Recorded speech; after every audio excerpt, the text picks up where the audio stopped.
So this is not a typical Founders episode, but it is the best interview that I have ever done on Founders. This episode of Invest Like the Best came out a year ago. It is a great summary of what I've learned from the first 6 years of making Founders podcast. Patrick and I recorded a part 2, which covers some of the lessons that I've learned in the last year. That should be out in a week or two, so make sure that you're following Invest Like the Best in your favorite podcast player so you don't miss that. But I also wanted to post this episode for you so I can tell you about the live show that Patrick and I are doing in New York City on October 19th. Patrick has interviewed over 300 of the world's best investors and founders on his podcast. I've obviously read 300 plus biographies of history's greatest entrepreneurs for mine. So we're going to be talking about what we've learned from 7 years of podcasting, sharing our favorite ideas and stories, and then doing a live Q&A. If you live in New York, I think it's a no-brainer. And if you don't, I think it's a great excuse to fly in and visit New York City.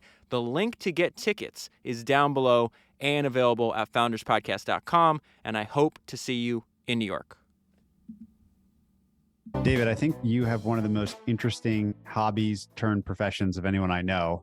I first stumbled upon your show, I think because like 5 friends at once told me to listen to the episodes on Edwin Land and Estee Lauder.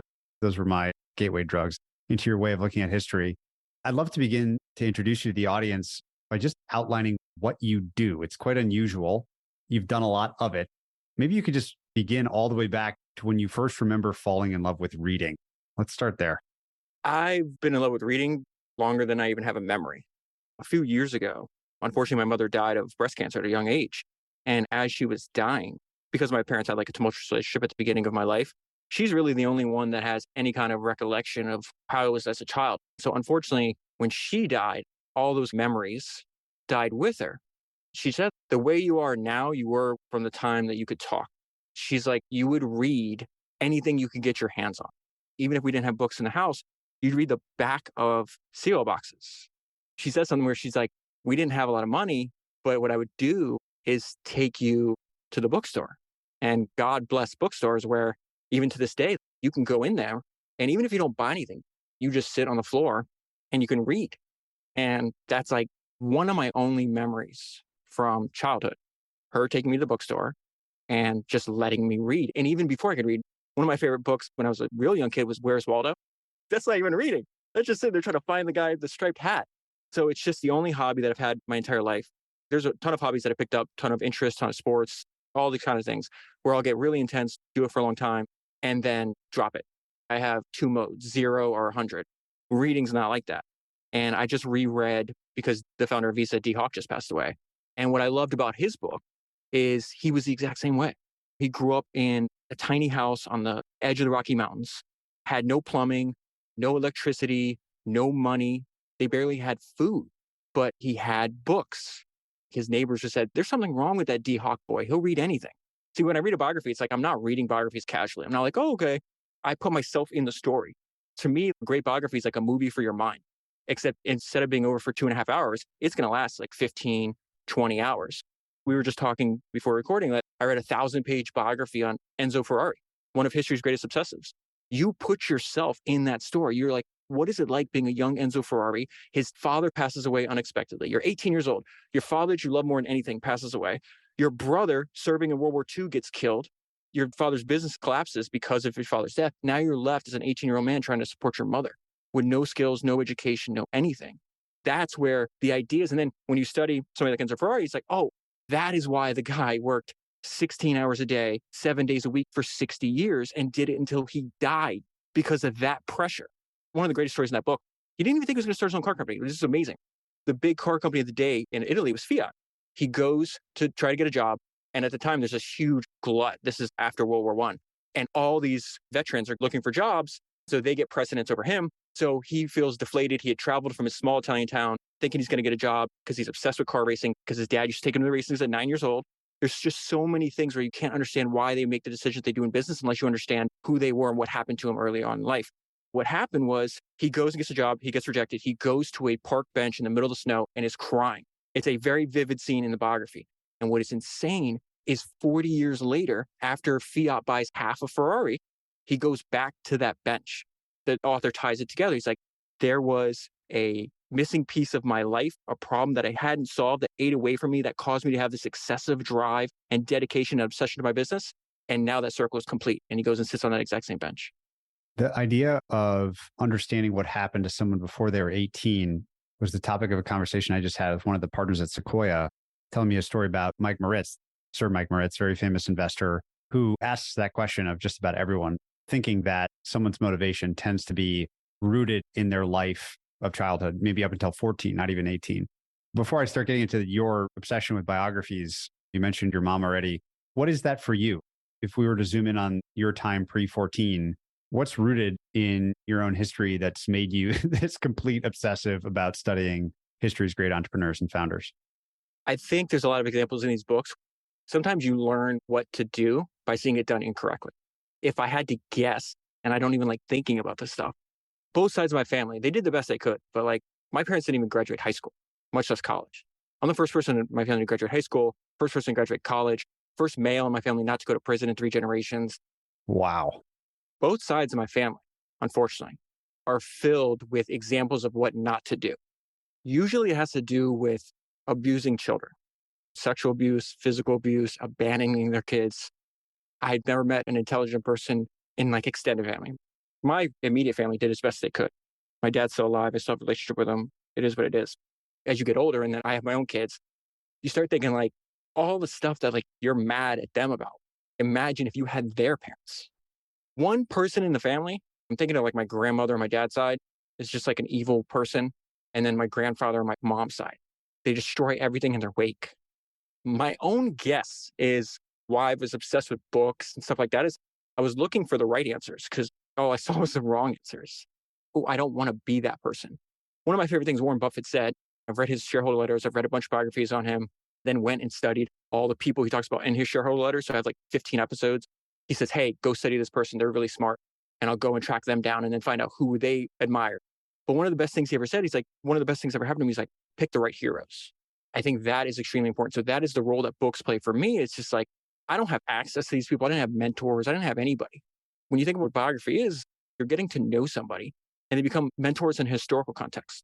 This is why Charlie Munger has such great advice and why he's read hundreds of biographies. Is like, I make friends with the eminent dead because if you learn the ideas they have and the personality behind that idea, it's actually going to stick as opposed to like just a list of, hey, here's 10 good business ideas. But if you actually understand like why they did the way they did, why did they think about that? Why were they obsessed like that? Why did they want to avoid other things? I've had publishers for books reach out to me. Some of them had been subscribers to the podcast. They're like, you should write a book. And I was just like, I can't simplify over 4 years. I'm up to like 270 books, over 100,000 pages, over 10,000 hours. If you look at what Founders is right now, it's like around 400 hours of audio. That's about as short as I can get it. There's no book that I know of that's 400 hours long. I've been married. I've been with my wife for like 15 years. And even recently, she's like, I've never heard that story before. How is that possible? I've talked to you every day for almost 2 decades. I don't know. I just try to focus on the future as much as possible. Everybody has weird, unresolved things in their past. And what I really like, the best feedback I've got on Founders, the podcast, is people find it comforting. The vast majority of people are not born in great circumstances. This is not new at all. It's not unique. It's the vast majority of human history have had to be born into and survive and thrive in imperfect situations. So when you hear that over and over and over again, and they worked their way through it, found a way out, it's like hugely inspiring. Do you remember the first time you sort of connected with someone that you were reading about through this lens of a positive role model? Was there one that stands out in memory as the first in the category of biography? I have a series of heroes, and almost all the heroes have come through the podcast and the research I've done. Usually they're heroes in what they did. They got to the top of the profession. They had a lot of good ideas. They're very admirable. They're wicked smart. They don't give up. They have extremely high pain tolerance, but they're all imperfect human beings. And that is kind of like the cautionary tale of their overall theme of Founders, where I get a lot of feedback too. Like, I'm glad you're not idolizing these people. They're people. Everybody's an imperfect human being. So I'll take bits and pieces from people.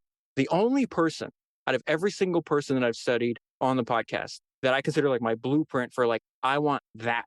I want their life in totalities Ed Thorpe, because, you know, history's greatest entrepreneurs, how'd they get there? They're going to over optimize their work to the detriment of everything. Their health, in many cases, they die earlier than they have to.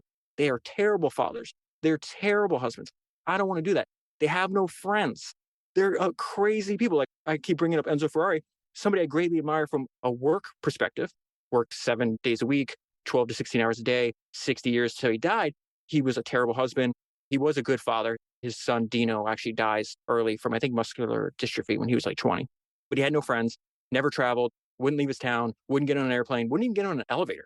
So I look at it like, how can I be obsessive about the work I do, want to make sure it's the highest quality it could possibly be, but not be terrible in all these other domains? If there was an entrepreneur that could only read one of the books that I've read so far for founders, it would be this book called Against the Odds, autobiography of James Dyson. James Dyson now is 75. He just recently wrote another autobiography. That biography is good. It's not comparable to him coming off of 14 years of intense struggle. He's writing the book. Once he gets over that hump, at the time, Dyson has one product. It's just the Cyclone vacuum. It's in one market. It's just in England. It's the fastest growing vacuum company in history. It's doing like a couple $100 million a year. He owns 100% of it. But what makes that book so great is it's all the climb. It's my dad dies young, which is a really sad story in there. I had to learn how to raise myself from being 11 years old. He starts a bunch of businesses, gets screwed over by different partners. But from the time he rips apart that Hoover vacuum, and it's like, why does a vacuum cleaner have a bag that breaks all the time? This doesn't make sense. To the point that he has a working prototype from his own design that he owns 100% of, is 14 years of intense struggle, 5,127 prototypes. So what I do is like, I'm going to reread that book for every 100 episodes. So I did it on episode 200. I think I did it on episode 25. So 300 will be that book again. 400 will be that book again. Because it's just the reminder. That's where most people are interested.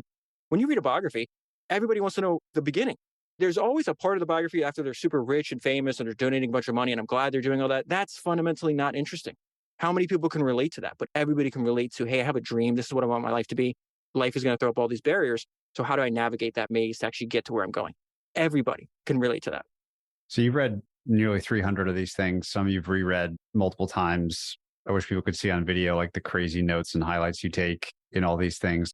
It's hard to imagine there's a person alive that is reading and studying biographies and trying to piece together the lessons as intricately as you are, especially within a subcategory, which is founders, not just business founders, but people that start things. And I understand that you can't compress down what you've done, the body of work, to much smaller than it is. But I thought we could take today's conversation as an opportunity to just touch on a couple of the ideas that you and I have talked about as we've just discussed the body of your work. One of them is this, I guess the word is obsession. There seems to be, as a through line through so many of these people, some initial, whether it's a vacuum cleaner or makeup or cameras or whatever the thing is, some obsession takes root in the people that you've studied and creates this motivation, this dogged motivation to just keep going through thick and thin. Maybe you can just talk a little bit about that word obsession, how often you see that characteristic, whether or not you think it's the key characteristic in the people that you've studied in terms of why they did what they did. Every single book. It's also the very high bar, because think about that. To make it onto Founders Podcast, you got to live a life so remarkable that somebody wrote a book about it. The tiniest of tiny subset of people. And they're all extreme people, because I find freaks and crazy people and misfits and rebels fascinating, which is frustrating to me because there's like 4 passions in my life: entrepreneurship, reading, history, and podcasts. So Founder sits at the middle of that. And for the life of me, I don't understand why so many business lectures, business books, business writing is boring. You have the most fascinating subject on the planet, and then you have the most fascinating personality types. Think about how crazy you have to be like, hey, this thing doesn't exist. I want it to exist, and I'm going to will it into existence. And I'm willing to do everything possible to make sure this thing succeeds. That is a crazy person. That is a tiny percentage of any of the people alive and the people that have lived forever. But like, I could scroll through, and I was doing that earlier. One thing I do is I don't only just make the podcast. I don't just read the book once. I take excessive amounts of highlights, and then I store all my highlights in this app called Readwise, and I reread my highlights every day because I don't want to forget the lessons. There's a limited amount of stuff that you're actually going to remember. So I also go through my episode list, and I do that frequently. And I can't think of anybody that's not completely obsessed with what they're doing. A perfect example of this is, not only is it one of the craziest stories in entrepreneurship history, but it's also one of the most fun books to read. It's called The Fish That Ate the Whale. It's this guy named Sam Zamuri. A ton of entrepreneurs and investors I know all know this book. So I just recently reread it, and it's just like, okay, why is Sam Zamuri? This guy is super rich. At the time, he's got the second largest banana company in the world, and he's working in the fields in Honduras, and he's with his machete, and he's whacking away, and he's crossing Honduras on a mule, the entire length of Honduras, looking for an advantage for his company while his competitors are sitting in an office building in Boston. And we know how the story ends. He kicks their ass because of course he is. But it's like, why is that guy so obsessed? from the time he was 18 till he discovers what he called ripes, which is like a banana that other banana companies would just throw away because you only have like 3 or 4 days, maybe 5 days before it rots and it's useless. So there's a line in the book that's great. He made a calculation based off arrogance that he could be fast where others were slow. Why is an 18-year-old penniless Russian immigrant in Alabama think that he can be faster and he sees an opportunity that a giant company called United Fruit, which is one of the first truly international American companies, why on earth does he think they're super rich? They have all the assets in the world. They have the largest private navy in the world. And this guy's like, oh, I see an opportunity you don't see. And it's because it's obsession. And he starts there, masters that. Then he starts moving up. Then he goes, okay, I'll buy regular bananas. Okay, once I mastered that, now I will start buying my own chips. Then I'll go to Central America, United Fruits in Guatemala. I'll go next door. I'll go to Honduras and I'll start doing that. And that's the entire story. So I don't think there's anybody that's going to write a biography of that is not obsessed. I do think, to answer your question, that is a fundamental trait. And in my personal opinion, it makes life worth living if you have that obsession. I could not live without an obsession. People are like, oh, founders of podcasts, founders of business. Yeah, but it's an obsession first. It's an obsession disguised as a podcast and a business.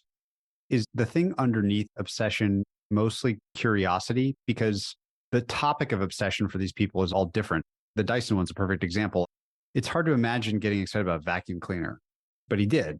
There's some reason behind the obsession each time.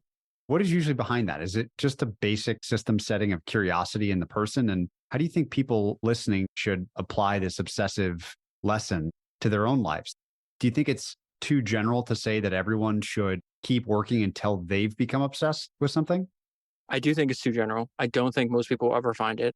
The reason I'm so obsessed with just studying people that got to the top of their profession is because 1/3 of your life is going to be spent working. Half of your conscious life, half of the time you're not asleep, is going to be spent working. For a certain personality type, to not excel at that, not to be really good at that, means that life is not going to be an enjoyable experience for me. If I had to guess, which comes up a lot, I think there's some kind of deep-rooted fight against a sense of inferiority that is underneath it. It's interesting. This comes up a lot. There's a line in the Francis Ford Coppola biography that I read because I really love reading biographies of filmmakers. That's the closest analogy to like what I'm trying to do with podcasting. I read their words. I'm like, that's how I think about podcasting. That's fascinating. And there's a line in a Francis Ford Coppola biography where embedded in the story of the son is the story of the father. And his dad was this guy. He wanted to be a musician, never made it, was super bitter. So he raised Francis Ford Coppola and they would just talk shit. His dad would just talk shit about anybody that was successful. And Francis is like, well, I don't want to be the person criticizing the successful person. I want to be the successful person. And Coppola at the beginning of his career, like, look at his track record in the 70s. The decade of his 20s is like one genius move after another. Movies that people still watch to this day. And he had this fanatical obsession with learning everything about filmmaking, working every single hour. He'd fall asleep while editing films. And I think a lot of that came from like how we started the conversation. Like some people have say, hey, I want to be like that guy. Other people have, I don't want to be like that guy. And those are equally powerful motivators. I think of like Sam Walton. I just reread his fantastic autobiography. Everybody knows about that. But rereading it over and over again, you see different things. And then rereading in between the first time I read it and the second time I read it, I read like 200 other biographies of entrepreneurs. So the words didn't change, but I changed. So the meaning changes. There's a time in that way before he started Walmart, he's obsessed with retail, right? His little 5 and dime store is really successful. The guy that owns the building that he's renting from sees that and screws over Sam. And he's like, oh, I'm not going to renew your lease. And they're in a tiny town, population of 5,000 people. So it's not like you can go across the street and open another one. So what he did is just took Sam's business from him, copied it, changed the name, and put it in the same location. There is a scene in that book I've never forgotten where Sam is in his attorney's office trying to see if there's anything he can do for it. And his attorney's going through the lease. He's like, no, you made a mistake. You didn't know any better. You're a young entrepreneur, but you didn't get the protections that should have been in the lease agreement. And Sam is standing there and he's clenching and unclenching his fist. And he's clenching and he's unclenching his fist. And he's clenching, he's unclenching his fist. He's like, I'm not whipped. I found this town. I found this store. I made the store a success. I'll do it again. And he just picks up. He's like, I'm not going to look back at this. I won't make that mistake again. Goes to the next town, does it again, then does it again. And then 2 or 3 iterations after that, he stumbles on Walmart. So there's like that thing where it's just like, I have this drive. And then he talks about in the book, unhappy life. His parents had a crappy relationship. Whatever it is that a kid experiences, I don't even know if Sam could actually articulate it because he's writing the book as he knows he's dying from cancer. But that drove him to just be obsessive. And he's like, I didn't like spending any time in the house. So I went out, I went to school, I worked as much as I could, and I was in every single club and accumulated every single skill set I have. He had this weird drive. You either have it or you don't. My life is really interesting. And it's because of the podcast, where it's like half my day is spent reading, having one-sided conversations with history's greatest entrepreneurs, which is what reading a biography and autobiography is. I get all these interesting ideas, see how they did life. And then the other half is I get to talk to a bunch of founders that listen to founders. And then that becomes a huge friend group. And I get to talk to all these really smart, interesting people. And I can't think of one person that needs somebody else to motivate them. There's something inside of them. That's why they're doing what they're doing. To be an investor, to be an entrepreneur, it doesn't work if you can't trust your own judgment. So what kind of person is willing to take that risk? I know a ton of entrepreneurs that could even make more money if they went to go work for like Google or something like that. They'd rather make less money in their own business than work for somebody else. But there is something bizarre that I don't think you can explain. All you can do is notice it in other people and then seek those people out. Like, oh, I'm not weird. There's a ton of people just like me.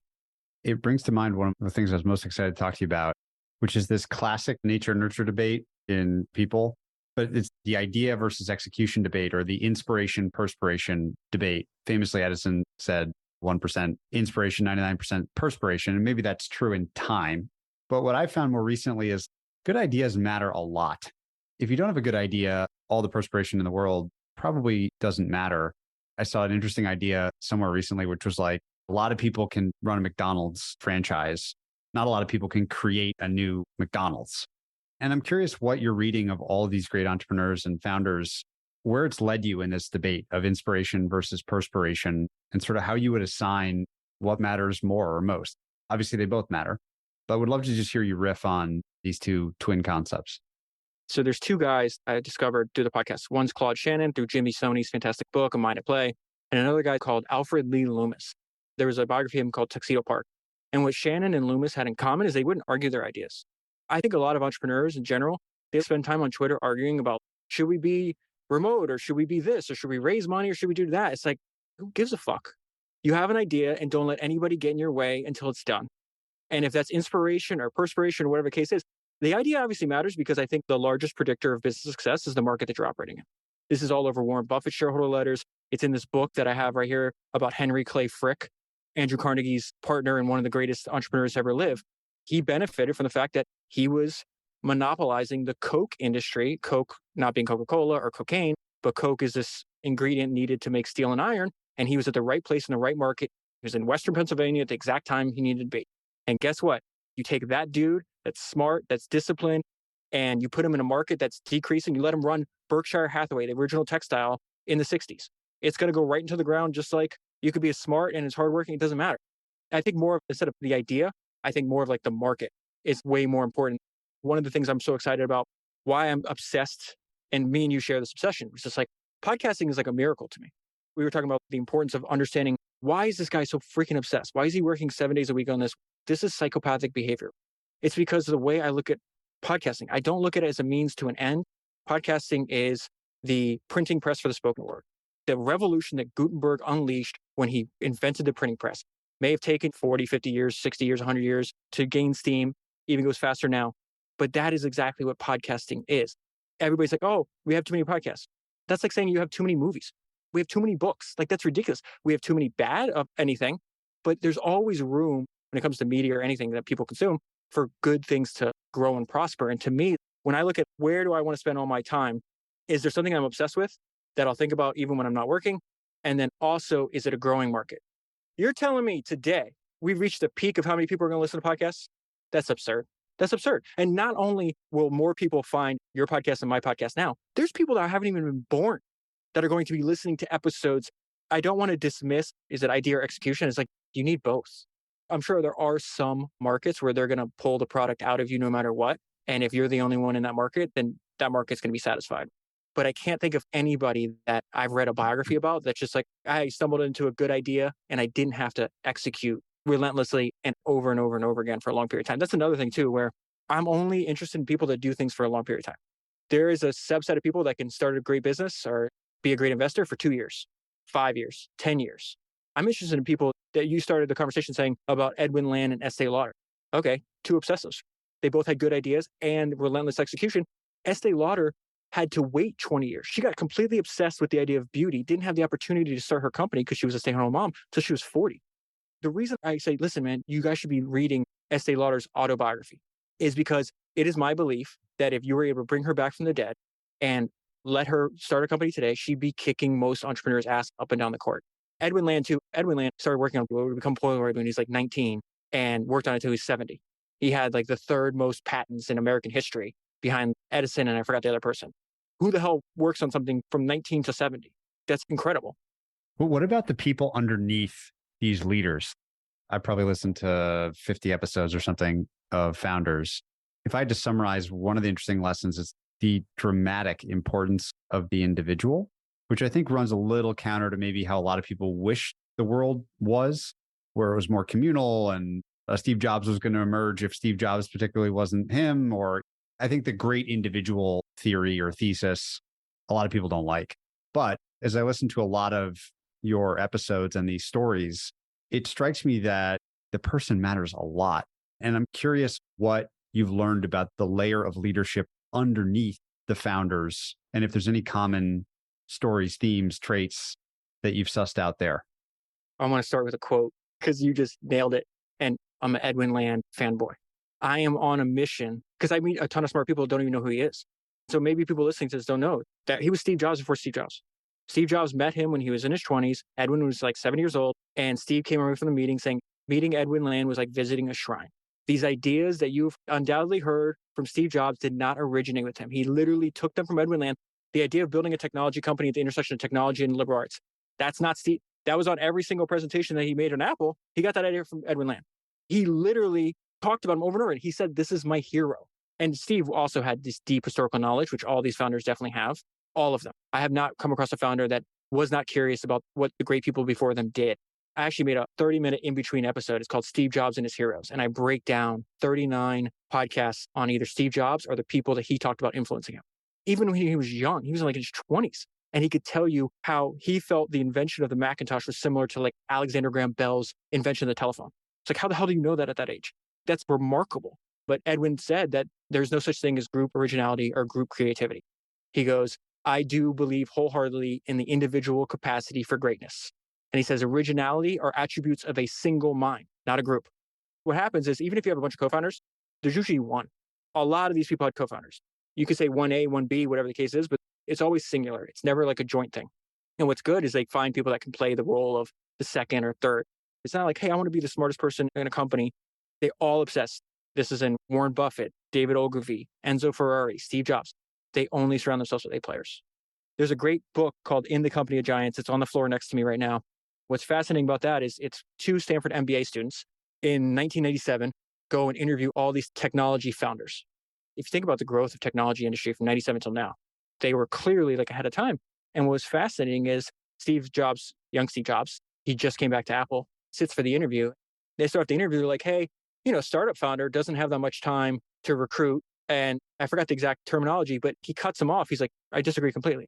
Recruiting talent is the most important job as a founder. Think about the first 10 people in your company. Every individual is 10% of the company. You don't transition from a startup, a nascent idea, to a super successful company that creates a great product if you fuck up that part. That was his point that he was making there. And he knows that because this is the crazy thing. So you mentioned Mike Moritz earlier. Mike Moritz wrote this fantastic book, The Little Kingdom. I read the updated version called The Return to the Little Kingdom. And what's fascinating about that is that's way before Mike was an investor.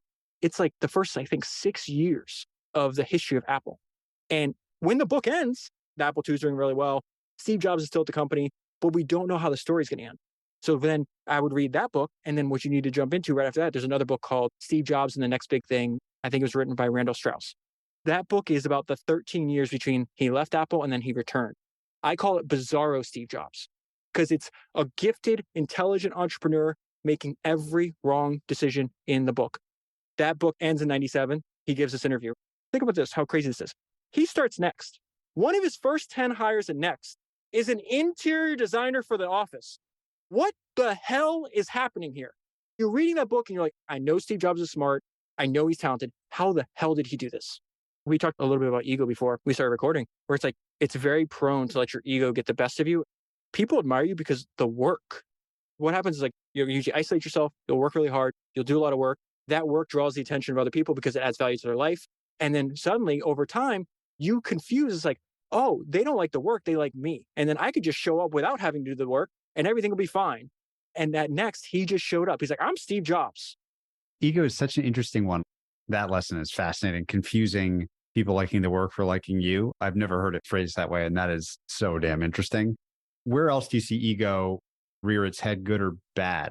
It strikes me that ego is like a negative connotation. You don't want to have an ego, but you do want to be confident.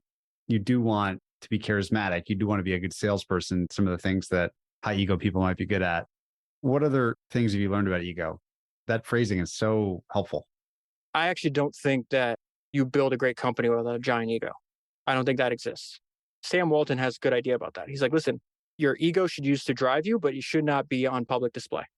And he's like, I hire people at Walmart with big egos that know how to hide it because there is some weird thing where it like drives you. What's problem is when you make it apparent that you think that you're better than everybody else. In almost every story, you have a young entrepreneur that needs some help. They're usually helped by people that are older, have a lot more access to resources. So think about like how people are funding private companies now. You have super smart and determined founders, a lot of potential. Who knows what a person like that is going to be in 10 or 20 years? But they need assistance, whether it's they need resources, they need personnel, they need money.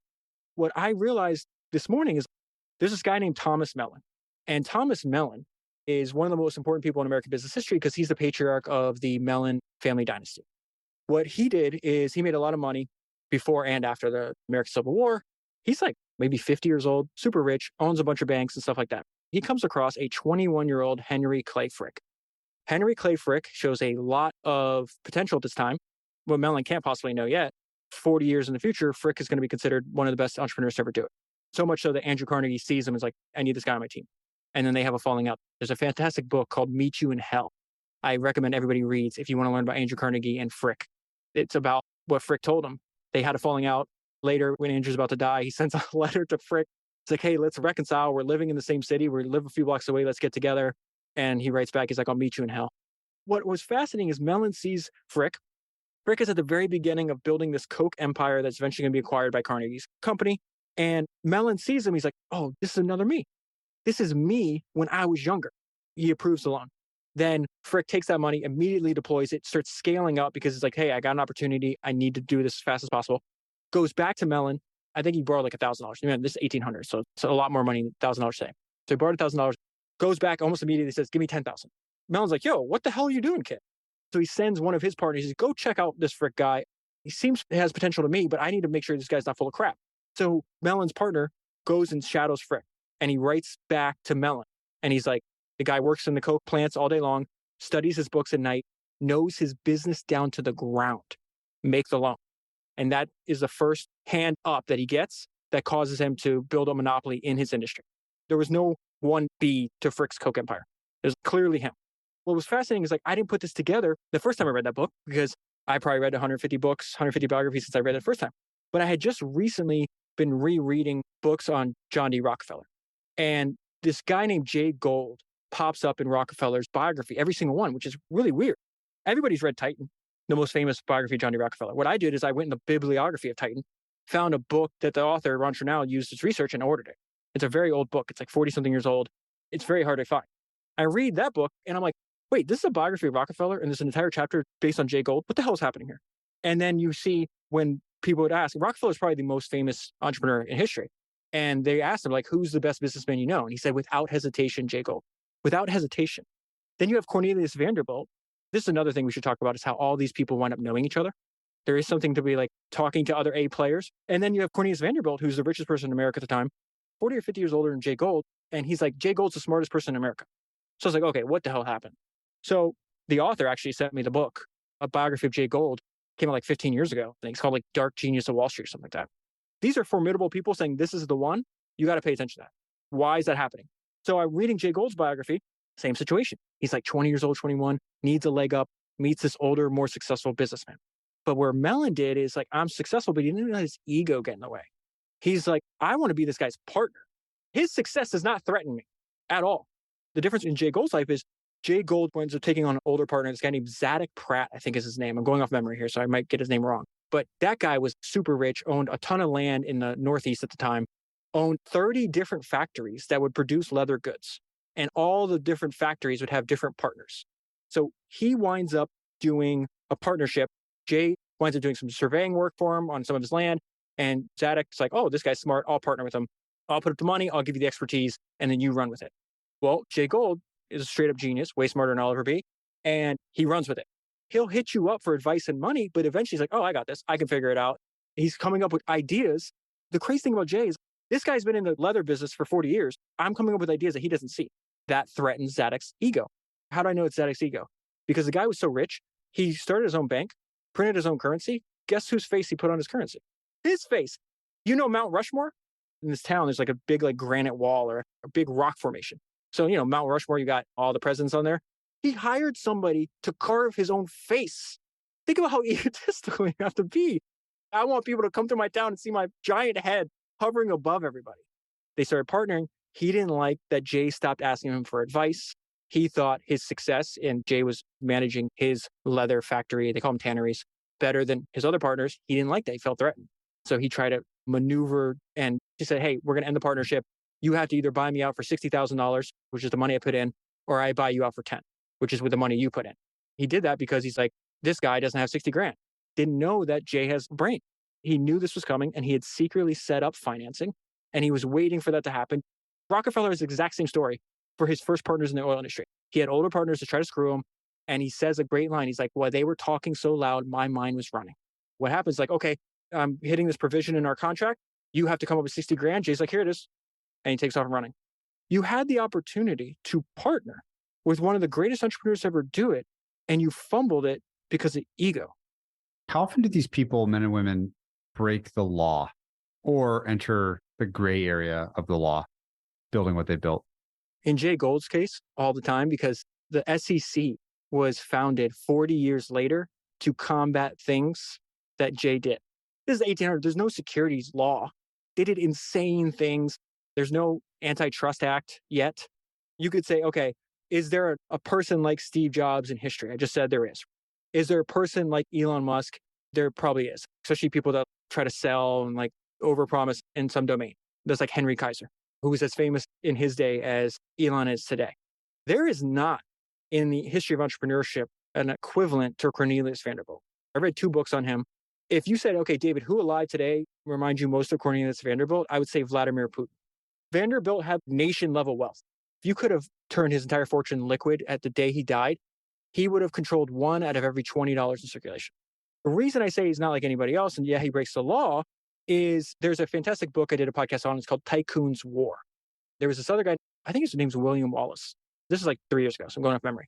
William Wallace was interesting because by the time he was 18, he had graduated law school, medical school, taught himself a bunch of different languages, really smart dude, winds up taking over different parts of Mexico, which was very common at the time.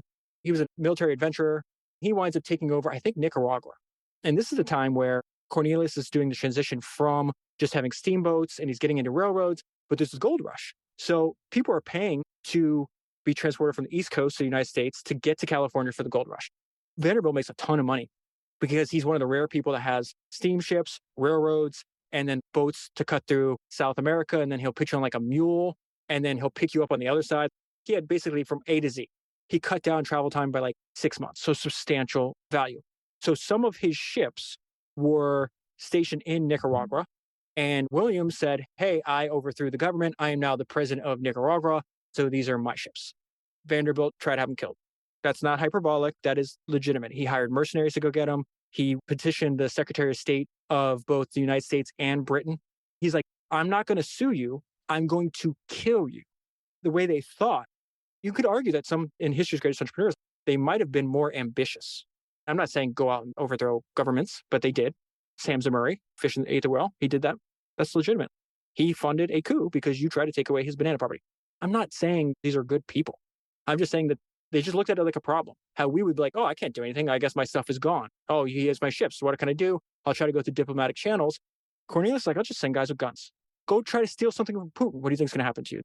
It's funny to think about some of these examples in contrast to like Genghis Khan or Alexander the Great or some of the great conquerors through history, where probably there's some similar threads to pull on in both eras. But in the modern era, where especially now, like Elon, everything he says, you hear about 4 seconds later, the feedback loop is so much tighter. So there's probably less room for shenanigans. Maybe, maybe not. As you think about the role of constant learning in the story of these entrepreneurs. There was a Michael Jordan quote you sent me, which was something like successful people listen and those that don't listen don't survive, or something like that. And that's Michael Jordan. I mean, I think maybe the greatest athlete of all time. Talk about the role of constant learning. This relates back to ego too. I think ego would maybe cause you to stop learning because you think you know it all or something. You've mentioned several times people study the history of their industry. People are listening, they're learning. Say a bit more about the common trait of listening and curiosity and perennial learning. Not only is Michael Jordan probably the greatest basketball player ever lived, you could make the argument that he was better at his job than anybody else has been as good at their job in history. Reading his biography changed my life. And I was a Michael Jordan fan when I was a kid. I don't have time to watch basketball now. I'm busy, but I'm actually standing on it right now. I record all my podcasts standing up because I try to bring energy every day. But my foot is on Michael Jordan of life. It's like a 694-page biography of Michael Jordan. What blew my mind about that is every single person, way before he even made his college team, till the time he was a professional basketball, they all said the same thing. This dude was like a sponge. There's a great quote that Nick Saban said. And he said that average players want to be left alone, good players want to be coached, and great players want to be told the truth. Michael had a giant ego, a giant drive, but he would run up to the coach and tell me what I need to get better at. So the reason I say that book changed my life is this idea of practice. How many people want to get to the NBA? A ton, millions. How many get? 400 maybe? How many people get to the dream team in Barcelona in 92, which might be the greatest basketball team of all time? 15 people? A subset of a subset of a subset. So Michael's tired. He'd been playing nonstop, back to back. He's like, man, I really want to take some time off. I don't want to spend my summer at the Olympics, but I'm going to go. He goes, I want to see their practice habits. We're all the best of the best. What am I doing that's different than what they're doing? So what happened was he watched the way they practiced compared to the way he practiced. And the main theme of Jordan's book is, I believe in practice. I would rather miss a game than miss practice. That's insane. He said something that gives me chills to this day. He goes, I watch their practice habits, and he goes, they're deceiving themselves about what the game requires. Best of the best, ton of people on there. But when he was done, no one had more championships than he did. So I was like, damn, that's crazy. This guy's at the top of the top, winning championships, MVP, scoring awards, all-star game. And he's still working harder than anybody else. That line, successful people listen, those who don't listen don't survive long, is from that biography. And he's like, listen, I don't have that big of an ego that I can't learn from other people. All of history's greatest entrepreneurs like that. I just talked about Edwin Land. Think about how crazy it is. That dude, to get started, he made his money in cameras and lighting. So to understand cameras, you have to understand lighting. How did he understand lighting? He went to the New York Public Library and read every single book on lighting they had.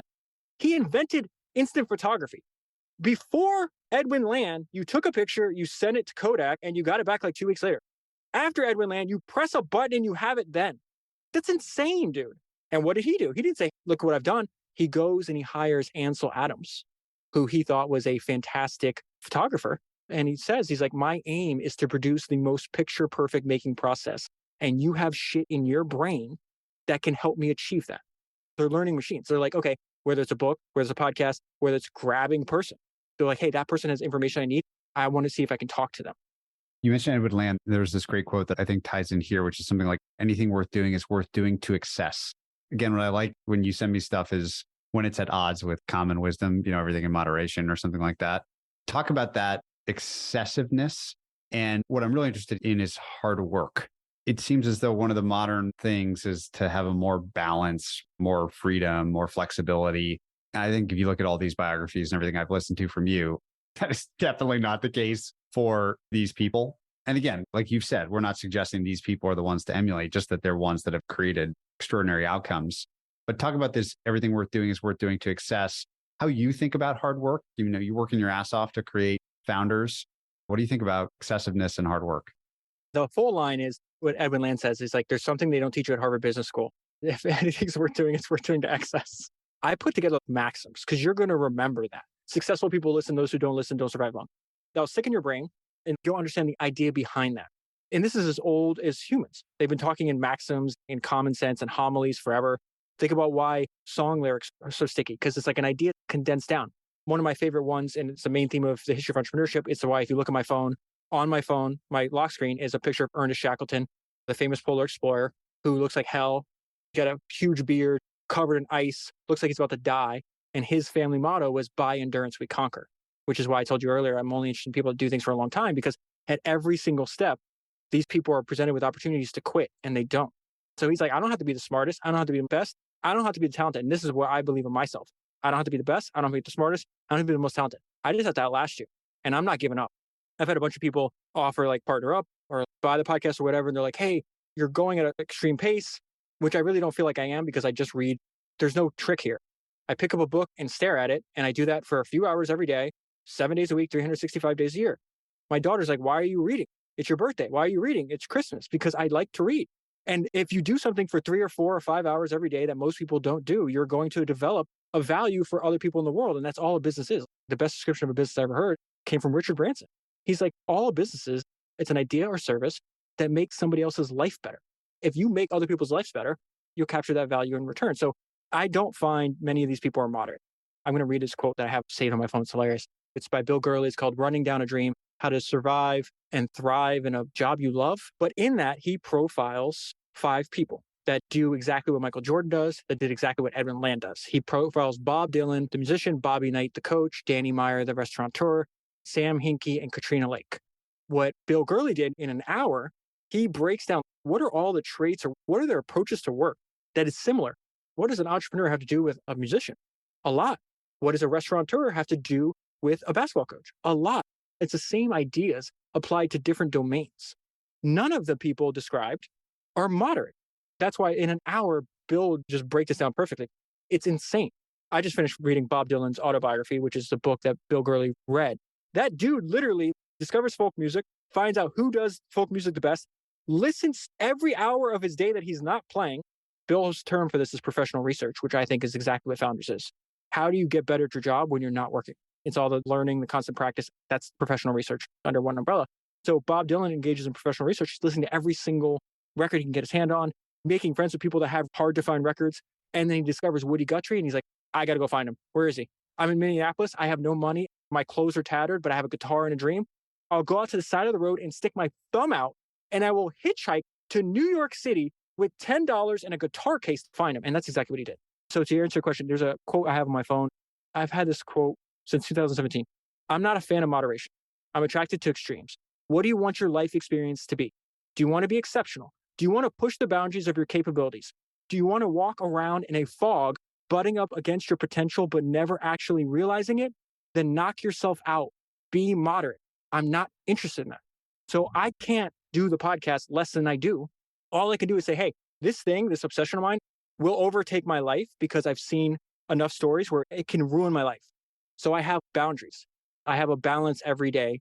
The only thing I figured out is because I'm an obsessive person, obviously you are, a ton of people are that are listening to this as well. So what I realized is like, okay, instead of working like a ton of hours, 5 days a week, I'll just spread everything out and have a balance 7 days a week. This is Ed Thorpe. I literally just read his book, took his blueprint. I'm like, oh, I'll just do that. Ed Thorpe says every hour you spend in fitness is one less day in the hospital. First thing I do is wake up every morning and I do an hour of some kind of physical activity, whatever you like to do. Then I work. I spend time with my kids. I spend time with my wife and I talk to friends. Maybe have an hour or two to something that's fun. But really work is my hobby. And that's the advantage I have over other people. Somebody listening might say, hey, I'm going to do a podcast on the history of entrepreneurship. Go ahead. You should. It's not like a zero-sum game. But I'm only going to do this. I'm not going to start a fund. I'm not going to start another business. I'm only going to do this. And a lot of this is where it's comforting to me, where I can give you a list of people that I've studied. Daniel Ludwig. What a crazy book I read. It's called The Invisible Billionaire. Book is very hard to find. This guy was the richest person in the world and no one knew who he was.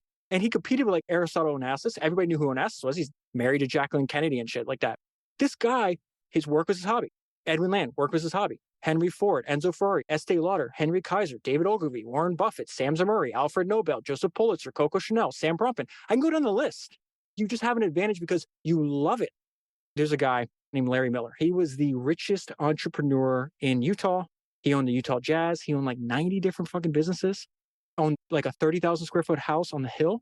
And he's writing his autobiography as he is dying. And he's saying, my life is a cautionary tale. Every hour, every minute I was awake. And this comes from childhood trauma. His mom called the cops on him, sent him to juvenile hall, kicked him out. He had this weird incessive drive. There's probably like some weird sense of inferiority, right? That he's overcoming. I worked every hour of the day. I don't know my wife. I didn't know my kids. Now I'm dying. I'm kind of getting to know my grandkids, but he was excessively obese. And the entire book is not like, hey, look how successful I am. Might be a billionaire, whatever it is. It's like, don't do this. I screwed up. Think about this. Guy has unlimited resources. And he gets to the end of his life. He's like, if I could do it all over again, I would have worked less. I would have took care of my health. I would have spent time with my family and I would have had fun. I never had fun in life. That is terrifying to me. That should scare the hell out of everybody. Anybody that's obsessive, that again, work was his hobby too. If you don't have guardrails, it's dangerous. And what's crazy is he dies. So he's working with a co-writer and he dies before the book is done. The last chapter is his wife talking to the co-author. And she goes, I miss Larry, but it's not like he was here when he was alive. If you think about the role of a soul of a business, I think you sent me this interesting quote from Sidney Harmon, where founders serve as guardians of the soul of a business. How do you think about the soul of your business? The business is you in many ways, but if it were to have an independent soul, I want to talk about this concept more generally too, but I want to start with you. Describe the soul of founders. What does it stand for? I'm not a good example of that because it's an obsession that just happens to be a podcast and podcasts just happen to be businesses. I feel like I'm like the Jiro Dreams of Sushi of the podcast world, where it's just like you have a massive audience, you have people around you, you have a movement. The way I think about it is like, I read this great book called Masters of Doom, which is obviously about the video game Doom. There's John Romero and John Carmack. And John Carmack said something in what caused the rift of their partnership. He's like, Romero wants an empire. I just want to make great games. Somebody hit on this. Founders is like a handmade product. And I was like, thank you. Because that's what I think about. It's a handmade product at scale because of the miracle of podcasting. I can do everything myself. I don't have anybody helping me. I edit it. And I also don't have a script. I just read books and then I just have a conversation just like I would if we were at dinner. Just like Jiro Dreams of Sushi. Every other podcaster I talk to, they're all super smart. They're like, dude, you're crazy. You've told me, like, why the hell are you editing your own thing? Why are you doing this? And it's because like, I have to. I don't even have a choice. So I'm actually talking to a founder later on today who's really sharp. And I met him through the podcast. And like, I don't want to say who he is, but although he's really well known, he's got a theory about this. And again, I like talking to smart people that think I'm doing it wrong, which I love. I don't take offense to it at all. But he's like, you're crazy. The soul is just me. It's like a person that is a business. So the reason I think that's the best description of a founder that I've ever heard, it's not the same thing as like managing a company that's been around for 50 years that somebody else started. Maybe the founder's been dead for a long time. I really do think that's the role of the founder. Sidney Harmon worked on his company for 50 years? You might know his name because anytime you get in like a luxury car, Harman Kardon, that's the guy who started that company. So he goes, the role of the founder is the guardian of the company's soul. And all these books, there is a decision you can make to compromise on the quality of your product or take a shortcut or do something you would never dare do it. I just read the biography of the guy that started In-N-Out. Compared to his contemporaries, to McDonald's and Carl's Jr. and all this explosion of fast food that was happening at that time in American history, not financially successful, no, not nearly. He only had 17 stores when he died, but he was obsessed with quality. Everybody else is saying, hey, I'm going to use frozen beef. He's like, I'm going to buy my own cows. I'm going to add salads and all this other stuff to my menu. He goes, I'm not changing my menu at all. It's that intense love. There's a cult. Anybody knows this. Go fly to LA and try to go to In-N-Out. Good luck. I was just in LA 2 months ago. Try to go to In-N-Out twice because I read the book. I'm not waiting in that line. There's a cult around In-N-Out because the expression of the founder's soul is manifest in the product. People that have In-N-Out tattoos. How many people have McDonald's tattoos? So this is also where people are like, hey, what's your goal? Like, you want to make the biggest podcast in the world? No, I want to make the best podcast on the history of entrepreneurship in the world. That doesn't mean it will have more downloads than anybody else. I'm fine with that. That's not my goal. Just like if you study now, obviously Apple being dominant, they have a huge market share and device and everything, but it wasn't like that. The vast majority of Apple, when they grew their cult following, it was like what, 2% of the market, 5% of the market? Microsoft was killing everything. IBM destroyed everything. The important thing is, what do you want to build? Some people, I talk to founders and they say, hey, I want to make an Enzo Ferrari level of craftsmanship on their product, Ferraris being handmade. And some people take the Ford route. Ford and Ferrari existed at the same time. Ford tried to buy Ferrari. There's a great line in the movie Ford versus Ferrari. The guy that's playing Lee Iacocca is like, hey, we should be thinking like Ferrari. He's a Ford executive at the time. And there's hugely egotistical, dismissive guys like, we spend more on toilet paper than they spend on their whole production. And he's like, yeah, but when you think of victory, you don't think of Ford, you think of Ferrari. So you have to decide. There's nothing wrong with it. I talked to a ton of founders like, hey, usually when they want to go big, it's like, I want to make $1 billion, or it's like a number attached to the business. I become like the founder whisperer. I have these conversations. People are just like, hey, I just want to talk to the shit I'm going through with you. And if there's anything that's in your brain that you've seen in these books, let me know. And a lot of these conversations will start with, my goal is to be X. I want to make a $10 billion company. It's like, okay. I always start with the same question. Who are your entrepreneurial heroes? Everybody copies somebody, dude. You're a human. I always have a maxim I say in the podcast that the mind is a powerful place. What you feed it affects you in a powerful way. I'm very careful what I let into my mind. So I'll have these conversations and they'll start listing off all these people that influence the way they think about entrepreneurship. And I was like, go read a book on him. Did Steve Jobs ever say, hey, I want to make $100 million company? That was never in discussion. He said, I want to make insanely great products. And then I want to get really good at marketing because I want everybody in the world to have an Apple device. And the way to do that is to get really good at marketing. It's very easy to confuse yourself. And that's why if you're confused as the founder and you're the guardian of the company's soul, the reason I admire Steve Jobs so much, I've never come across another person that thought clearer than he did. If you could copy one thing about Steve Jobs, what would you want right now? I want his clarity of thought. It's insane. Like how much mental computation for decade after decade did that guy have to go through to clarify his thinking like that? You know exactly what is important to him. There's a great book by Ken Kosienda called Creative Selection. He demoed to Steve Jobs, said the same thing. He goes, listen, Steve was at the center of all circles in Apple. He was like the Oracle of Delphi. But the difference between Steve and the Oracle of Delphi was when you asked the Oracle of Delphi a question, you get back some kind of riddle. You have no idea what the hell's going on. When you get feedback from Steve, there is no ambiguity. You know exactly what Steve wants to do. And that's it. He's like, there's no like, oh, I'm confused. The quote that comes to mind when I think of the founder's guardian of the company's soul is actually a quote about Steve Jobs. It's in one of the books I read about him. And he says he made and remade Apple in his own image. Apple is Steve Jobs with 10,000 lives. That gives me goosebumps because that's exactly what a founder should be doing. It's impossible to build a company, to spend all your life energy on it and not have it imbibed with your personality, with your ethics. Everything that you think about your business and your life is going to seep into it, the good and the bad parts. It reminds me of a conversation I had with Tony Xu, who started DoorDash. Tony's a very mild-mannered, very humble, almost quiet person, which is why this quote from him stands out in my memory so strongly, which is I asked him something about culture. Like, how do you think about constructing the culture of a company? His answer was basically like, I think a culture of a company should be like 80 or 90% just the personality of the founder. And that's it. It should be the extreme characteristics of the personality of the founder. Because if you try to make it generic, nothing stands out. There's no progress. Inertia dominates. I think that's basically what you're saying. These stories are fundamentally the stories of individuals replicating themselves in some interesting way, like you mentioned with Jobs.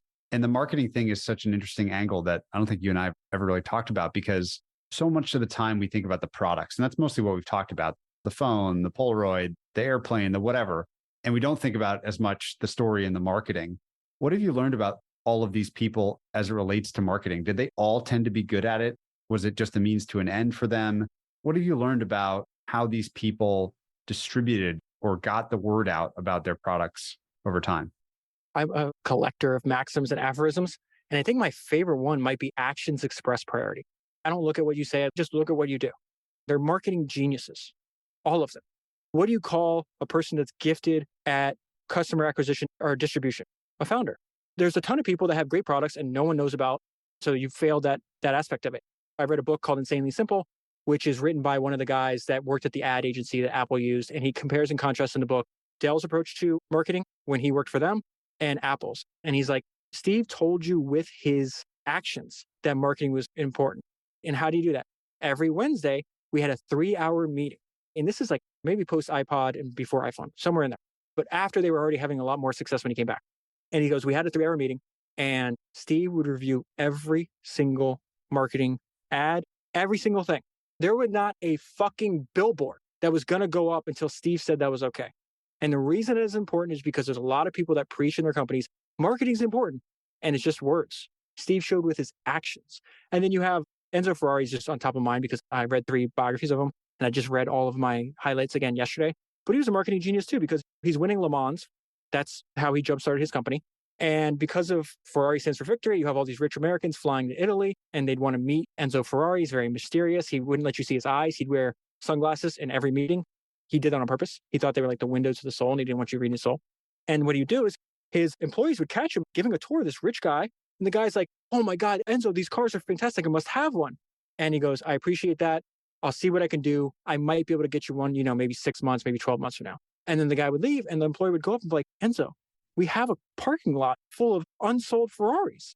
He's like, a Ferrari has to be desired. He knew it. It's very similar to that fantastic podcast you just did with Rolex, with Ben Clymer. You see that same idea where they purposely limit production or don't even tell you how much they're making. There is a secrecy element to it. Edwin Land, same thing. We think of like how much Steve Jobs would practice for his presentations, he got that from Edwin Land. Edwin Land would do all kinds of crazy stuff. Way before he invented a camera, he invented polarization. So one of his main inventions was when you were driving at night, you would be blinded by the oncoming headlights of the other car. So he has that film they put over it. He was trying to sell it to a bunch of other car companies. And there's a story in one of his biographies where he rents a hotel room. He figures out where the sun is going to be at what specific time, which hotel room that he needs to get that has a window that faces it. He puts like a fishbowl there, and then he invites the people he's trying to sell in. And then at the perfect time, it shows the light emanating through the window to the fishbowl with and without the polarization. And that's how he sold them. So it's like that thought process. Walt Disney, fantastic, fantastic book. Enzo Ferrari and Walt Disney have one thing in common. Both their first companies went bankrupt, which a lot of people don't know. Walt Disney, everybody's like, oh, one of the best founders ever. How could he not be, right? Everybody thinks he was a cartoonist. Yes, he invented animation, first successful full-length animation movie. But if you ask Walt Disney, what is he most proud of? He's most proud of two things. One, starting his company and keeping control of it because he lost control of his first company. And two, Disneyland. Did not mention animation. When he was dying, he's in the hospital dying. His brother's his partner, Roy. They're looking on the ceiling of his hospital room and they're going over the plans for Epcot. He never got to see it because he was dying. This is a very common Coco Chanel's thing. They work to the day they die. Enzo Ferrari, the day they die. There's no retirement. It's not going to be retirement from James Dyson. Wasn't retirement for Steve Jobs. What Walt Disney was gifted at is also the amusement park. It's like, hey, why are you making an amusement park? What people don't understand that back then is amusement parks were seen as low life stuff. They were like dirty, full of scam artists, almost like a circus kind of thing. So Walt Disney said something that was genius. They're like, why are you building an amusement park? They're dirty, low class places. He goes, exactly. Mine won't be. And the way I frame that in my mind is their mediocrity is my opportunity. There is not a great amusement park. I will be the first. He's like, okay, I need to raise money to fund Disneyland. He borrowed against his house, borrowed against his life insurance. He was crazy. He didn't give a shit about money. He should have been way more wealthier than he was. He packaged the financing and the marketing together. So he's like, ABC, I'll do this weekly show. I'll be the one hosting it. Founders, the guardian of the company's soul. They would show some things from his animation, but then they would also show, hey, this is what we're doing in the park. Essentially like a weekly ad that people were watching willingly. As a result, he gets money from that. He gets perfect marketing and advertising for that, maybe the best ever. And ABC puts up a large percentage of the money needed to make the park. And what happens? As a result of people watching this, it was one of the highest rated shows on television for a year. The day he opens the park, it's the biggest traffic jam in Orange County history. So it's not just, I'm going to make the very best product. He considered an amusement park like a cast. It's just a physical movie. I'm building a physical movie. So I'm going to make the very best amusement park ever, and it's going to have the very best marketing. It sounds like a common theme in all these stories is process as art. By revealing the process behind the product, because they're so obsessed with that. That is a common marketing story. Is that right? Do you see that over and over? I read Warren Buffett shareholder letters, and to me, it's like, how many people have studied more founders and more businesses than Warren? He says in there, David Ogilvy's a genius. I'm like, who's David Ogilvy? This is years ago. And I find David Ogilvy, and he's now one of my personal heroes. I read 5 books on him. And what did he do? He did exactly what every single other history of entrepreneurs did. Figured out what was the best shit that happened before I was alive. Hey, those are good ideas. Human nature doesn't change. Let's use them. So David Ogilvy winds up in the very last chapter of Ogilvy and Advertising. He talks about the 6 people, the 6 advertising giants that came before him that he studied. If they were alive, he befriended. That's another thing Bill Gurley's talk that's important. It's like going out and actually meeting these people if you can. And then he would just take all these ideas and build on it. His point was there's no such thing as a business that is boring. It's only boring advertising. And he says, listen, it's boring to you because you do it every day. But if you explain to the customer the process, they'll find it interesting. So he did this for like explaining the brewery process for one of the beer accounts he had. The person that owned the beer company was like, I don't want to do this. Every other brewery does it this way too. He goes, yeah, but we're the only one telling the story. So he spends 3 weeks or 3 months, can't remember, researching the hell out of Rolls-Royce, talking to the engineers, reading all the material. He winds up reading a 50-page document. There's one line in it that says the loudest thing in the car at 50 miles an hour was the clock inside. And he used that as a tagline and then put a couple thousand words of copy. Walt Disney too. Maybe the best, if you want to call it a media company. Like, I can't think of another company that has the assets that Disney has. And it started with a huge fight with Roy Disney, who is the brother, the business aspect of that, and Walt Disney. They were having this fight in one of their books where it's just like, how much is this going to cost? And Walt says, we're innovating. I'll tell you when I'm done. To go into the process behind it, that book, Disneyland, goes into it. And to your point, it's like almost like opening the kimono. He shared with the entire country all the work and effort and detail that went into it. I shopped at Trader Joe's for a long time. It's a weird place. Interesting. I liked it. Okay. Reading the biography of the guy that started it, you have to understand why they're doing what they're doing. The example I would use is when I talk about sometimes on the podcast, because people are like, it sounds like you have really good recall or like you can remember this stuff. You must have a really good memory. Absolutely not. The way I make the podcast, I read the book, make the highlight. That's the first time I read the highlight. The book is done. The night before I record, I usually record in the morning. The night before, I'll reread all the highlights. That's the second time I've read the highlights now. I record the podcast. That is the third time I've read the highlights. I edit the podcast. That is the fourth time I've heard the highlights. And then the fifth time is I have to take pictures with the Readwise app and literally input them physically, one by one. Usually takes hours to do this. That's the fifth time. People knowing that, when they feel comfortable pressing play, when they listen to Founders, because like, first of all, this dude, every single episode, he's got to read an entire book to prepare. That's kind of crazy. And then second of all, he's not just reading it casually, doing it once. He's read these words 5 times, and then I'll reference them in future episodes. And the only reason I'm able to reference them in future episodes is because I did that 5 times. So if there's any part of your product that seems banal or ordinary to you, I promise you, no one is thinking about your business as much as you. The favorite business of mine in the world, you think about it less than probably 5 minutes a week. Nobody is thinking about it like you. So you have shit in your brain that is interesting to customers, and then you could package that up and use that as marketing to get more customers. One of the lines that stands out from listening to all your stuff, I think, is the Kinko's founder who said his exit, and you've adopted it, that his exit strategy is death. And like, if I think about summing up what we've talked about so far, it would sort of be find your obsession and then make your exit strategy death, right? Like your exit strategy is not make $1 billion or $10 billion or whatever. It's this just lifelong pursuit of your life's work, right? I'd love to apply that now to you and podcasts. So my suspicion is, like you've suggested other entrepreneurs that have done, you've studied the history of this industry. Who are your idols in entrepreneurship? Whether I'm specifically curious about podcasting as a business, given that's what you're doing. But what have you learned about podcasting and why it's so exciting as a business? You've mentioned a little bit about the Gutenberg press for audio or for the spoken word. But if you apply Bill Gurley's kind of Bob Dylan, trained to New York concept of podcasting to yourself, what comes up? I have a unique advantage that Bob didn't have. There's barriers to entry. Almost all the people that are examples like that, there's barriers to entry. Somebody that has to sign you. There's somebody that has to hire you if you're like Bobby Knight. What I like about podcasting is it's completely permissionless. If I think about like, what is the skill set that I have, is I can lock myself in a room with a book, a ton of espresso, and a microphone. And I'm going to come out every 5 to 7 days with an audio recording that is going to help you at your job. The thing I like about it is it's all work and no work about work. I just talked about this in, I think it was a D Hawk podcast, but it pops up over and over again that so many of them get disillusioned with the business of business. And a lot of them wish they could go back to when it was just a small team. They weren't public yet. They knew everybody's name. They were actually doing some of the work themselves. Humans are terrible predictors of what they actually want. So you can say, okay, I'm doing the work now, but I can't wait so I can hire a team to do it, then scale that up. And then I find myself 15 years later running this giant multinational public corporation. It's like, oh, I don't like this anymore. Think about this. I just read Amazon Unbound. Jeff Bezos is one of my heroes. One of the best, obviously, to ever do it. That's not really saying anything. I like the Everything Store more than I like Amazon Unbound.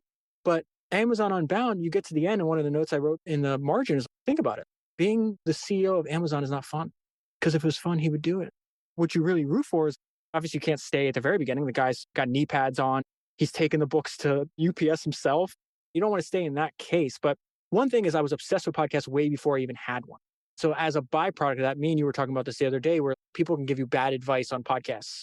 And there was a piece of advice that I heard, and I was like, oh, that person that said that doesn't like podcasts. Because if that person loved podcasts, there's no fucking way that would come out of their mouth. No way. So that is why my podcast is designed the way it is. We're just like, listen, I'm doing as much as I can. I just want a way to be me at scale. I don't want to read from a script. I don't want to have to put on an act, because if I want to do this for 40 years or till I die or whatever it is, you can't fake who you are. When people talk to you or people talk to me, what do they say? Oh man, I listen to you so much, I feel I know you. You do. You cannot listen to me for 400 hours. So listen to my podcast and like, I have some weird other personality. It's so funny because I meet a lot of people from the show and I'll have dinner with them. They all say variations of, oh, this is like getting a private podcast. This is literally how I want it to be. I'm just meeting up with a friend every week and saying, I read some cool shit this week. Here's some stuff you might want to know. You might find it helpful. As far as heroes in the podcasting domain, I feel the best podcaster to ever live is Dan Carlin of Hardcore History. The reason I have a single person show is because of Dan. I've not only bought his back catalog over and over again, but I just listened to his podcast over and over again for a long time. Now I'm reading lately, it's been a lot of audiobooks, but almost every night I'd fall asleep to his voice. The fact is, he inspired me to go the extra effort. One thing I didn't want to do, I didn't want to do 2 podcasts a month or a year like he does. Like I get sad if I don't record every week. I legitimately get sad. What I like about Dan is he'll read like 30 books and then he'll do an episode. So I was like, all right, well, if he's reading 30 books for every episode, he does 2 a year. That's 60 books. I'll just read them every 5 to 7 days and then just release them as they come. I have a personal preference with podcasts where Dan in his early days, he did these multiple part series, which is really cool, but they were like an hour and a half. Now they're multiple part series in like 5 hours. I get lost. I don't enjoy it as much. I still love them, but I'm like, I don't like 5-hour long podcasts. Let me update it again. I don't like really long chapters in books. It's the same thing. Like, give me a break, dude. If you just want pure entertainment, somebody that affected me was Bill Burr's Monday Morning Podcast, which is as low tech as you could possibly get.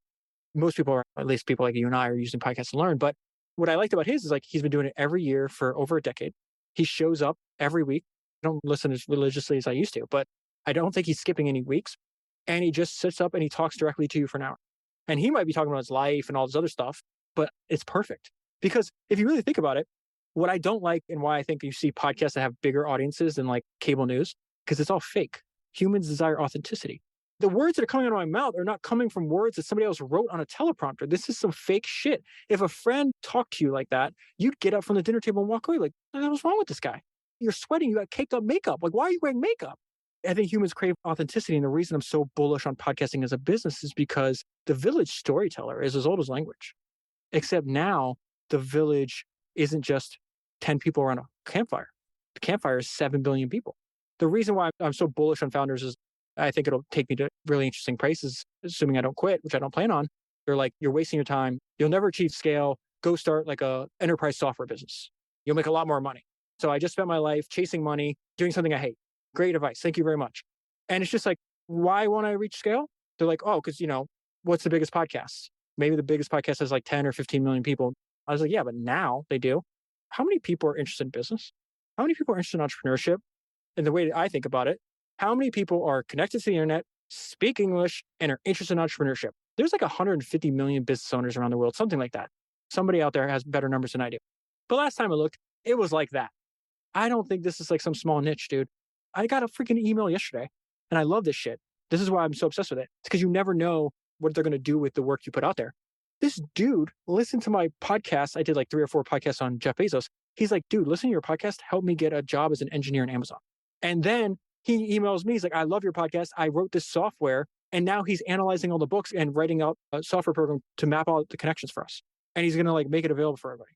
What do you think are the, if any, major aspects of the people that you've studied that we haven't talked about yet? I feel like we've talked about people's obsession, their endurance, the dark sides maybe of some of these lives, the role of marketing, the role of the team. We talked about a lot, the role of the market. Are there any other major things that you find yourself constantly like pointing out a segment in a book and saying, there it is again? We may have not talked about the most important, and that's the best maxim in the history of entrepreneurship was said by the founder of Four Seasons, that excellence is the capacity to take pain. Anybody trying to do something difficult, how many people want to do like a great achievement with their lives? Every single living person that has ever lived. No one's like, oh, I don't want to do anything. I'm here and I'll just die. No, they have ideas. They may never pursue. They may not have the courage. They may attempt. They may fail. Think about like the difficulty he had to do of trying to make not only just a hotel chain, but at the time, the best hotel chain in the world, and all the struggle they had to get to. In his autobiography, his wife would wake up in the middle of the night, see him like staring at the middle of the ceiling, just racked with guilt. Anybody that's ever done anything difficult, whether it's a company, anything, knows the euphoria and terror. It's the entrepreneurial emotional roller coaster. And the reason that I think it's so important to talk about is because it is supposed to be hard. There's not a book that you're going to pick up where the guy's like, our woman, hey, I have this idea. I started it. Everything went great. And the end of the book. It doesn't happen. And so what's fascinating to me is I never know what books are going to resonate with me either. What I really try to tell people is like, there were so many times where like, no one gives a shit about founders. This isn't going to work. I'm trying to grow a podcast that doesn't have interviews. I don't have social media and I'm introverted as hell. And then you have to make a commitment. Like a podcast, it's like choosing a friend. I'm asking you to spend an hour, hour and a half with me. It's not like a 30-second TikTok, dude. This is a high bar here. And so it was many times I was like, man, I'll just give up. And a lot of what pushes me is these stories like, oh, okay, this is normal. When James Dyson says in his autobiography that there's many nights in his 14 years that he came in, he had 2 mortgages in his house. He spent the whole day trying to build a prototype. It blew up in his face, didn't work. At the end of that book, the reason it's so important, it's Against the Odds, an autobiography of James Dyson. It's hard to find, but if you can get a copy, order it.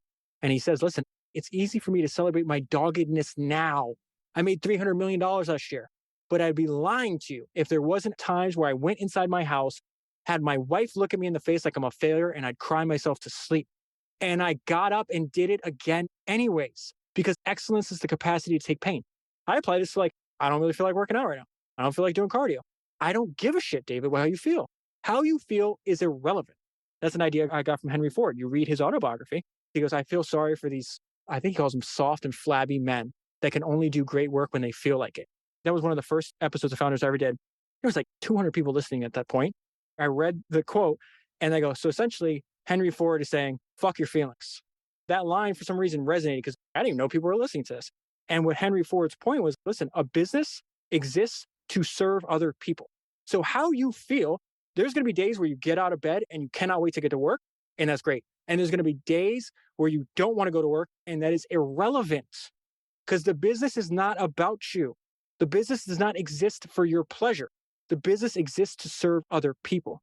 What's surprising to me is in Readwise app, I can segment books by author. When's the last time I read it? What's fascinating is I segmented it by what book has I highlighted the most. I was shocked what it was. It was the autobiography of Ed Catmull, Creativity Inc., which is the founder of Pixar. One thing that is in that book that I think is the perfect illustration of this idea that excellence is the capacity to take pain and that it is supposed to be hard. I just heard Stanley Druckenmiller. He talked about this exact same phenomenon. I think he said he was working for George Soros. I don't know. I might have this wrong, which is kind of crazy. And he's like, I lost a bunch of money. He just went away for a while. He's like, I can't do this anymore. I'm not good at it. I'm an idiot, completely depressed. He's like, I just got to go away. The difference between Stanley and a million other investors and entrepreneurs is like a million other people did that. They went away and they never came back. But he overcame. He's like, I'm in pain. I'm going to keep going forward. So there is a filmmaker that worked for Pixar that put this beautifully. And he used the metaphor of doing anything difficult, but for your and I purposes of building a company. And he says, if you're sailing across the ocean and your goal is to avoid weather and waves, then why the hell are you sailing? You have to embrace the sailing means that you can't control the elements and there's going to be good days and there's going to be bad days. And whatever comes, you deal with it because your goal is to eventually get to the other side. You will not be able to control exactly how you get across. That is the game you decided to be in, which is exactly what Henry Ford was telling us. Then don't run a company, dude. That is the game you've decided to be in. If your goal is to make it easier and simple, don't get in the fucking boat. Maybe we'll call this episode Passion and Pain. Like those seem to be the two themes of people's obsessiveness, willingness to devote themselves to something, but also then to endure a ton of hardship and pain. I think it's a good place to leave it. I think you also know my traditional closing question for people. What is the kindest thing that anyone's ever done for you? The kindest thing anybody's ever done for me happened a few decades before I was born. My grandfather on my dad's side was living in Cuba. He was just 38 years old. He had a wife and a newborn baby when the Cuban Revolution happened and Castro took power. He didn't understand the language, had no money and no education, and yet took the gigantic risk and the complete correct choice at that time in his life to flee Cuba, to go to America, to give his family a better chance and a better opportunity. That one decision changed the entire trajectory of my life. None of my interests that I happened to be naturally born into, the passions that chose me that I did not choose, would make a lick of difference if I grew up in Castro's Cuba as opposed to America. And as somebody that studies dead people for a living, it really resonates how our decisions not only affect our loved ones now and our family now and our friends now, but they reverberate through the generations. And if you think about it, not as the context of what's going to happen in your life this year or next year, but what the decisions you're making will affect people that aren't even born yet, you'll make your decisions differently. It's a wonderful closing thought. I guess I'll close by just saying what I've said elsewhere, which is I find your show to be almost like a meditation app for entrepreneurs, where you open the meditation app to sort of get recentered And I find something similar, and that word comforting, which you mentioned earlier, is definitely there for me too, of like, oh, wow, there's lots of people who are nuts about whatever it is that they're doing. And it's comforting, certainly for me, but also I think for tons of people that listen to your show, to just be constantly reminded of the agony, the ecstasy, the journey of building something or creating something. And it's like nothing else that I've encountered for this specific function. And so I'm just such a huge fan. I've so enjoyed talking to you over the last several months, getting to know you and listening. And I've so enjoyed this conversation today. Thanks for your time. I appreciate the support. You've been amazing, dude. And I really do appreciate it. And I thank you very much. I put a lot of my life energy into it. And to have somebody, you especially, say that you get value out of it, I don't take that for granted by any means. If you enjoyed this episode, check out joincolossus.com. There you'll find every episode of this podcast complete with transcripts, show notes, and resources to keep learning. You can also sign up for our newsletter, Colossus Weekly, where we condense episodes to the big ideas, quotations, and more, as well as share the best content we find on the internet every week.